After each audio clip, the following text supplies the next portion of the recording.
Iverina kely ao anatin'ny lafiny ara-politika moa isika araky ny nambarako teo jerentsika ny fanadihadiana natao manerana ny nosy manoloana indrindra ny fahitan'ny vahoaka hoe manahoana ny fitondram-panjakanina ny 12 martsa ka hatramin'ny 7 aprily 2024 ary no nanantanterahany COEF ressources ny fanadihadiana fahadimy tafiditra amin'ny afrobarometre olona mihoatra ny 7 taona miisa 900 ary no nanaovana ny fanadihadiana ny lafiny ara-toekarena ny fandriam-pahalemana ary ny lafiny fampandrosoana moa no anisany nojerena tao anatin'izay fanadihadiana afrobarometre izay.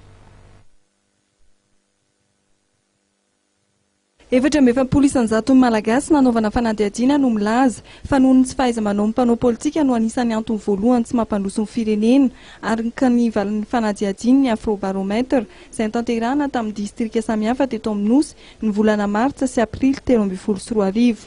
Malagasy iray amin'ny folo no milaza kosa fa tsy afa-po amin'ny fitantanan'ny gouvernement momba ny lafiny famoronana azy amin'ny ady amin'ny tsy fitoviana ary ny ady amin'ny kolikoly. Raha toa ka malagasy iray amin'ny roa no milaza fa afa-po amin'ny hetsika entin'ny fanjakana momba ny fahasalamana sy ny fampianarana. Mikasika ny fandriam-pahalemana no tena nisy fiovana araka ny valin'ny fanadihadiana ny afrobarometre. Malagasy iray amin'ny roa no milaza fa efa niaran'ny faharatrana tao an-tokantranony ary ny fahatsapana ny tsy fandriam-pahalemana dia nahazo vahana ny taona 5 hatramin'ny 2024. Raha 20 isanjato izany ny taona 5 dia niakatra 5 isanjato ny taona 2024 ary ny mponina tanan-dehibe ny tena mahatsapa ny tena hiaran'ny tebiteby amin'ny tsy fandriam-pahalemana.